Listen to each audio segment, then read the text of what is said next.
Bismillahirrahmanirrahim. Perkenalkan, nama saya Sandi Maheswara dari Prodi Pendidikan Bahasa Inggris dengan nomor induk mahasiswa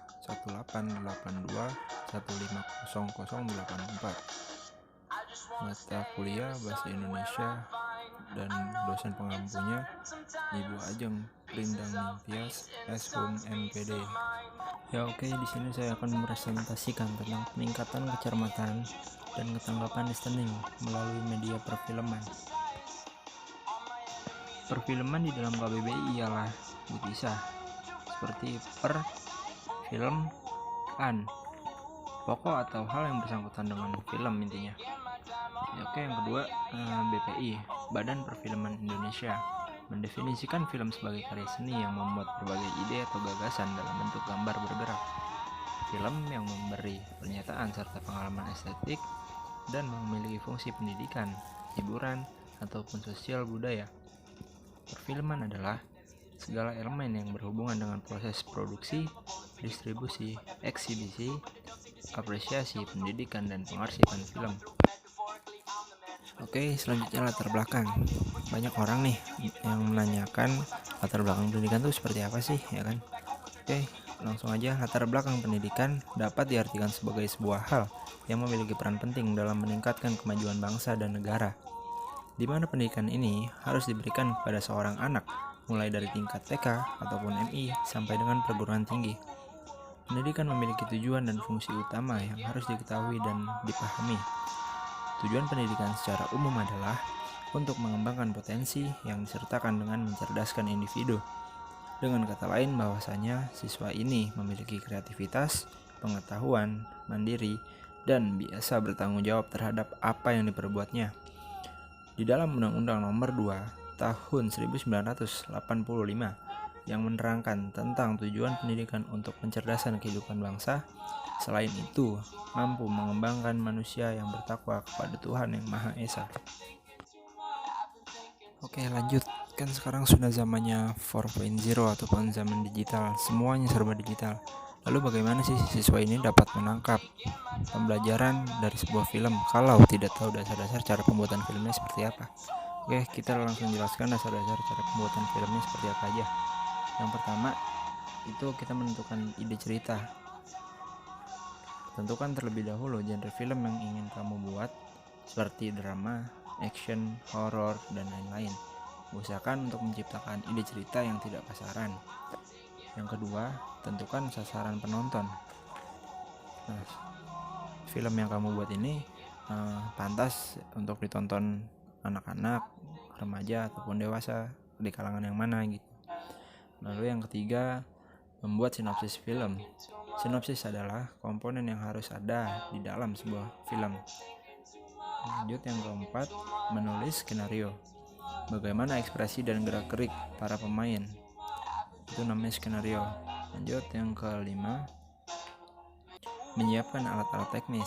Sebelum kita mengadakan proses syuting, itu kita harus menyiapkan alat-alat teknis yang kita butuhkan.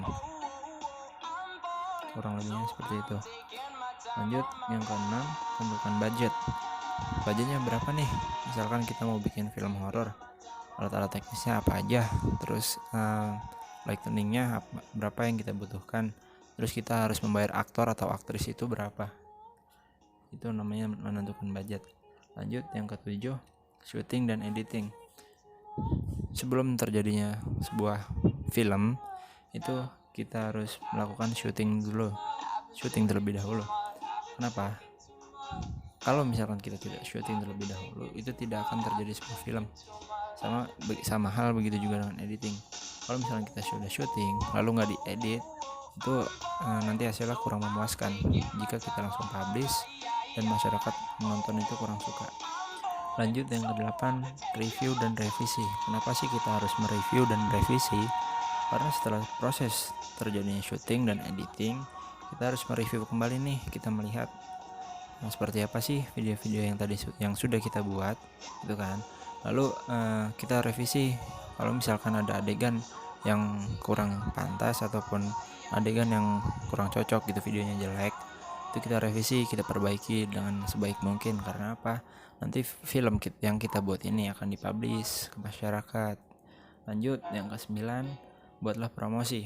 Nah, kenapa sih kita harus buat promosi?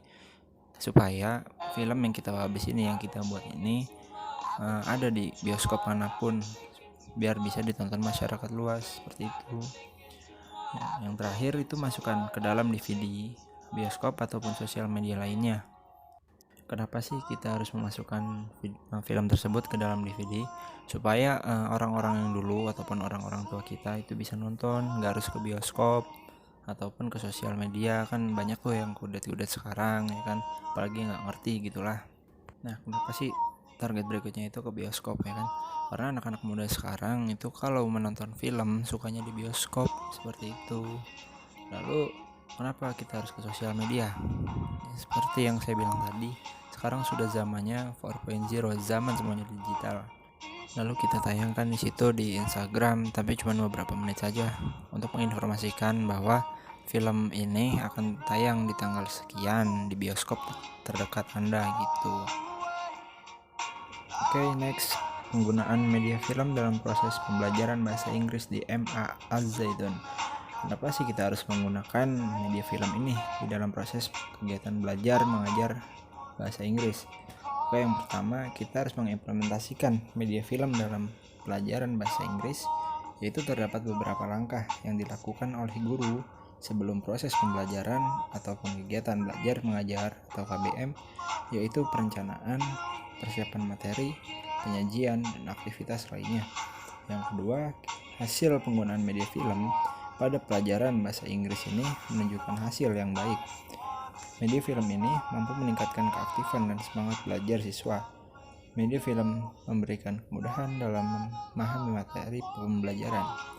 Peserta didik mampu mengerjakan soal dan menjawab pertanyaan, dan juga media film mampu meningkatkan nilai belajar dan mencapai kriteria ketuntasan minimal.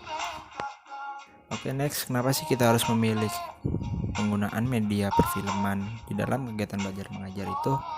Tujuannya ialah melatih kemampuan otak kanan untuk mempertajam pendengaran siswa, pelafalan siswa, dan maksud dari kata-kata yang terdapat di film tersebut, sehingga mengucapkan kata, kecermatan dalam pendengaran, dan kemampuan mengingat anak bisa dilatih dan ditingkatkan sejak usia dini. Oke, next, kan ada nih beberapa orang tua atau wali murid yang melihat anaknya itu kenapa sih dia nonton film, ya kan, malas ataupun apa. Nah, itu bukan karena dia malas, karena seseorang itu memiliki karakter yang berbeda. Contoh, satu karakter orang yang bisa belajar bahasa Inggris melalui perfilman, ya kan, dia bisa belajar nih lewat film, dia bisa nangkep kata-katanya lewat film, dia bisa ngerti lewat film gitu.